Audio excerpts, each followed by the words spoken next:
உரிமையை தட்டி கேட்டு அரெஸ்ட் பண்றதா இப்ப நாங்க யார்கிட்ட போய் உரிமையை கேட்கறதுன்னா வேண்டிய கேட்டு எங்களுக்கு பதில சொல்லும். மாறுதட்டி சொல்லலாம், வடமாகாணத்திலேயே பெரிய உப்பளம் மாநகர உப்பளம் கேடு கெட்ட செயல் இந்த உப்பளத்துல நடந்துட்டு இருக்கு. யார் என்ன சொல்லி அவர் செய்யறாருன்னு தெரிய மாட்டேங்குது, இல்ல இவர் தான் எங்களை பழி வாங்குறாருன்னு தெரிய மாட்டேங்குது. எங்களுக்கு 1000 கிலோ லொரிய ஒரு பெண்களால ஏத்த முடியாது, அது இம்பாசிபிள். அதை கட்டாயமா பெண்களை ஏத்தி தான் ஆகணும், ஏன்னா இந்த இடத்துக்கு போய் ஆகணும்னு சொல்லி அவங்க வலுக்கட்டாயமா எங்க பொம்பளையாக்களை அடிமைத்தனத்தோட இவங்க செஞ்சிருக்காங்க. அதே இடத்துல இப்ப போய் பாருங்க, அந்த ஃபேக்டரிக்கு வேலை நடக்குதாண்டு, ஃபேக்டரிக்கு என்ன செய்யணும்னு இருக்கா போய் பாருங்க.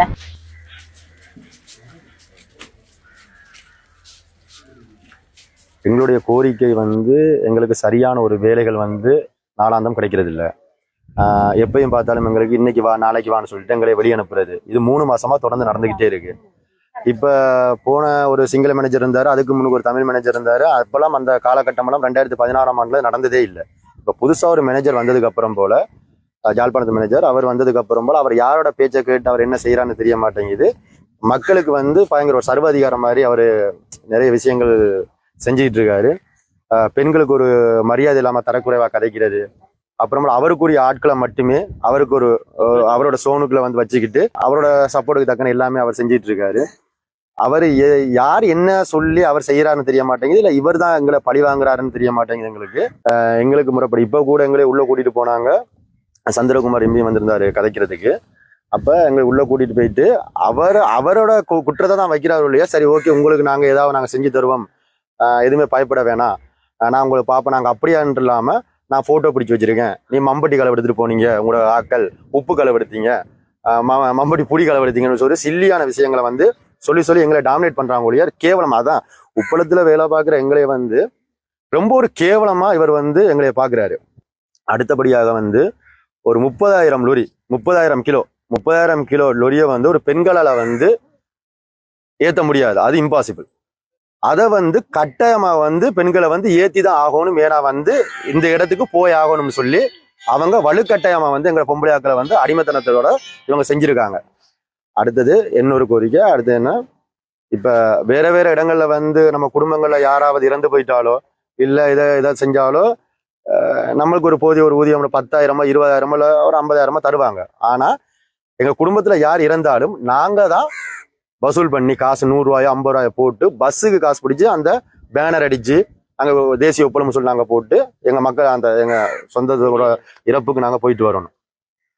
அவ்வளவுக்கு ஒரு கேவலம் கட்டத்தனமான ஒரு கேடு கட்டத்தனமான, மாறுதட்டி சொல்லலாம், வடமாகாணத்திலேயே பெரிய உப்பளம் மாநகர உப்பளம் கேடு கட்ட செயல் இந்த உப்பளத்துல நடந்துட்டு இருக்கு. இதை தயவு செய்து இதை பாக்குறவங்க யாரா இருக்கலாம், இல்ல பெரியவங்க யாரா இருக்கலாம், இதை தட்டி கேட்டு இதை ஒரு எப்படி ஒரு நல்ல ஒரு வழிகாட்டலுக்கு நீங்க கொண்டு போகணும். அதுதான் எங்களோட கோரிக்கை. 3 பேர் தான் குழப்பவாதி, அந்த 3 பேரையும் அரெஸ்ட் பண்ண சொல்லி இருக்கிறோம். உரிமையை தட்டி கேட்டு அரெஸ்ட் பண்றதா இப்ப நாங்க யார்கிட்ட போய் உரிமையை கேட்கறதுன்னா வேண்டிய கேட்டு எங்களுக்கு பதில சொல்லுங்க. ஆனா நாங்க மட்டும் இல்லை, இந்த எவ்வளவு சனம் நிக்குது, நீங்களே மீடியாவில பாக்கலாம் தானே, எவ்வளவு பேர் இதுக்கு ஒத்துழைப்பு, யாருக்காவது விருப்பம் இல்லையா நீங்க சொல்லுங்க. எல்லாருக்கும் பிரச்சனை. அப்ப அதை நாங்க இங்க கேட்கறது, நான் ஜிஎம் கிட்ட நேரடியா கேட்டேன், நான் எங்களுக்கு ஒரு பிரச்சனை இருக்கு, எங்களுக்கு ஒரு முடிவெடுங்க, கூட்டம் எடுங்க. இது வரைக்கும் என்ன கூப்பிட்டு அவர் சந்திக்க இல்லை. பழைய நம்பர்னா 9 வருஷம் பூர்த்தி ஆகுது இந்த வேலை. எனக்கு பின்னுக்கு வந்த நம்பர்கள் ஓஎல் ரிசல்ட்ஸ் அந்த ரிசல்ட்ஸ் இந்த அதை கூடி நான் சைட் பண்ணி தான் விட்டு போட்டு இருந்தேன். நான் சரி போறவே போட்டு இன்றைக்கு எங்களை சொல்லி நம்ம படுத்து கிடந்தனாங்க, அங்க பின்னுக்கு இருக்கிறோம்னு சொல்லினோம். அதே இடத்துல இப்ப போய் பாருங்க, அந்த ஃபேக்டரிக்கு வேலை நடக்குதாண்டு, ஃபேக்டரிக்கு என்ன செய்யணும்னு இருக்கா போய் பாருங்க. அப்ப இதுகளை நாங்க தட்டி கேட்டோன்னு நாங்க பிள்ளையானாங்களா வைக்க தெரியும், எல்லாரும் தாங்களா. அப்ப நாங்க மட்டும் இல்ல, எங்களை கூடுதலான ஆக கேட்டவை இதை ஒரு செய்வோம், நாங்க வேலை எங்களுக்கு தொடர்ந்து வேலை வேணும், வேலை இல்லையான்னு சொல்லலாம். மட்டுப்படுத்தியாது அப்படி இல்லையான்னு அவை கொண்ட்ரோல்ல இவ்வளவு நம்பர்ன்னு சொல்லி மட்டுப்படுத்தி எங்களுக்கு தொடர்ந்து வேலை தரணும். இல்லாட்டி நாங்க வேற ஃபேக்டரிக்கு இனி போகல, அது எங்களோட வயது சரி. அதைத்தான் உங்கள்கிட்ட நாங்க தன்மையா கேட்கிறோம். நீங்களும் கதைங்க, எங்களுக்கு ஒரு முடிவு வந்து சொல்லுங்க. ஆமா நீங்க சொல்லுங்க, நீங்க மயங்கி வில உங்களுக்கு என்ன வார்த்தை சொன்னாங்க? தொழில் சரியான கஷ்டமான தொழில். முந்திய தெரியும், நானும் இந்த ஊர்க்காரன் தான். உடப்புல இருந்தா முந்தி வந்து அப்ப அவையல் அந்த சூழலுக்கு வாழ்ந்து பழக்கப்பட்டபடியே அவர்கள் வந்து வேலை செய்வார். அப்புறம் இங்கே மக்களும் அதுக்கு பழக்கப்பட்டு இங்கே ஏராளமான பேருக்கு தொழில் வாய்ப்பை கொடுத்த நிறுவனம் தான் இந்த நிறுவனம். ஆனால் இன்றைக்கு உங்களை வீட்டுக்கு வெளியால் நிற்க வச்சுருக்கோம். 4 பேர் மெடிக்கலோட இருக்கணும். அந்த மெடிக்கல் சம்பளம் போட சொல்லியும் போட எங்கிட்ட 15 நாள் பாட்டில் இருந்தான். அந்த மெடிக்கல் சம்பளம் போட பொம்பளை மண் காட்டி என்னோட மண்ணி மண் காட்டி வந்து கை உடைஞ்சாது. அந்த அம்மா தான் சொன்னோம் மெடிக்கல் சம்பளம் போட்டு கொடுத்து பாட்டில் 4 நாள் தான் மெடிக்கல் சம்பளம். என்னோட இப்போ மெடிக்கல் இருக்கு, டாக்டர் மெடிக்கல் இருக்கு. 15 நாள் பாட்டில் இருக்கு மெடிக்கல் சம்பளம் போடும். இந்த 8 வருஷம் இருந்தான். இப்போ 8 வருஷம் வேலை செய்கிறான். ஒரு தேத்தனை காசு 150 ரூபாய் சொல்லி ஒரு மினிஸ்டர் வந்து பையன் ஒரு கை காட்டி பேசினேன். 1 ரூபாயுமே எங்களுக்கு தேத்தனை காசு இல்லை.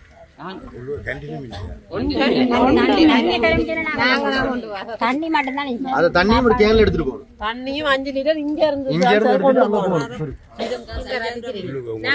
அது 10 மணி தான் கொதிக்க வலிக்கிட்டோம். அந்த தண்ணியை குடிச்சிட்டு நாங்க வேலை செஞ்சிருக்கோம். அங்கே தண்ணி கொண்டு சப்ளை அதெல்லாம் ஒன்றுமே இல்லை. சப்ளைக்கெல்லாம் ஒரு திரும்பி சூடு வரைக்கும் தண்ணி திறந்தல இருந்து கொண்டு வாங்க தண்ணி என்று சொல்லி இங்கே சொன்னவே தண்ணி இல்ல குடிக்க சோறன்னு சொல்லி சொன்னாங்க. நாங்க எல்லாம் பழைய நம்பர் உண்மையிலேயே 8 வருஷம் 9 வருஷம் வேலை செய்தா எங்களால எல்லாம் மீளாத ஒரு தன்மை வரும். அப்ப அப்படியானவே ஒரு சிம்பிளான வேலைக்கு போட்டு மற்றவைய கொஞ்சம் புதுசா வந்தவைய பின்னுக்கு விட்டு அப்படி எல்லாம் எடுக்கிறே இல்லை. ஆட்டோமேட்டிக்காவே அவைய முன்னுக்கு விட்டுட்டு நாங்க திரும்ப திரும்ப அடிக்கணும்னா எங்களால இயலாது. எங்கட வயதுக்கு எனக்கெல்லாம் 48 வயது. அப்ப எங்களாலே மேலாது வயது போறவ எங்களை மாதிரி எத்தனையோ பேர் இருக்கணும். இவ்வளவு காலம் நாங்க கஷ்டப்படுறாங்க. லொரி செய்தாங்க தான் மண் இது வரைக்கும் நாங்க மண் அடிக்கிறோம். நாங்க 3 லோட் அடிக்கணும். 5 வரைக்கும் அடிக்கிறாங்க சார்.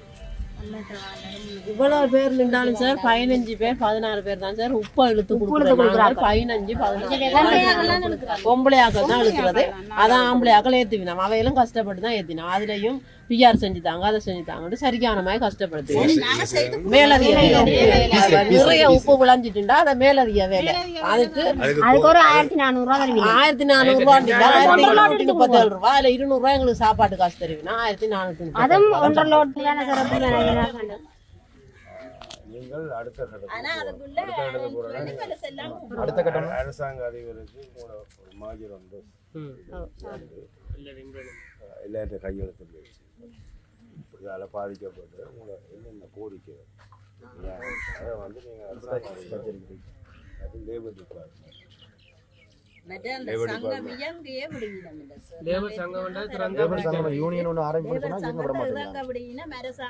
அது உங்களோட உரிமை. நீங்கள் ஒரு தொழிற்சங்கமாக இயங்குறது ஒவ்வொருத்தருக்கு தனிப்பட்ட உரிமை. அதில் சேர்றதும் அதில் அந்த கொள்கையில் செயல்படுறதும் அது உங்களோட உரிமை. உங்களோட இந்த இதுக்குள்ளான இந்த சங்கம் நீங்கள் ஒரு அரசியல் கட்சி தொடங்கல அது உங்களோட உரிமை. நீங்கள் அந்த சங்கத்தை பதிவு செய்யலாம். லேபர் டிபார்ட்மெண்ட்டில் பதிவு செய்யலாம். பதிவு செய்து சட்ட ரீதியாக உங்களுக்கு அந்த உரிமை இருக்கு. அதை நீங்கள் செய்யணும். இப்போ வந்து நீங்கள் பதியாட்டில் இருக்கும்போது உங்களுக்கு அந்த ஆணையரவு உப்பு கூட்டுத்தாவன தொழிலாளர் சங்கம் ஏதோ ஒன்று வச்சு நீங்கள் தீர்மானிக்கணும். நீங்கள் அந்த லேட்டர் கட்டில் சேர்ப்போம். ஒரு தொழிற்சங்கமாக இயங்குறதுக்கு என்னாலான உதவியை நான் செய்வேன். சரி, உங்களோட போராட்டத்தை நான் எப்பயும் ஆதரவு செய்யலாம். என்னால் இன்னும் எங்களோட மட்டத்தில் இதை கொண்டு போகிறதுக்கு என்னால் முயற்சியை நான் செய்வேன்.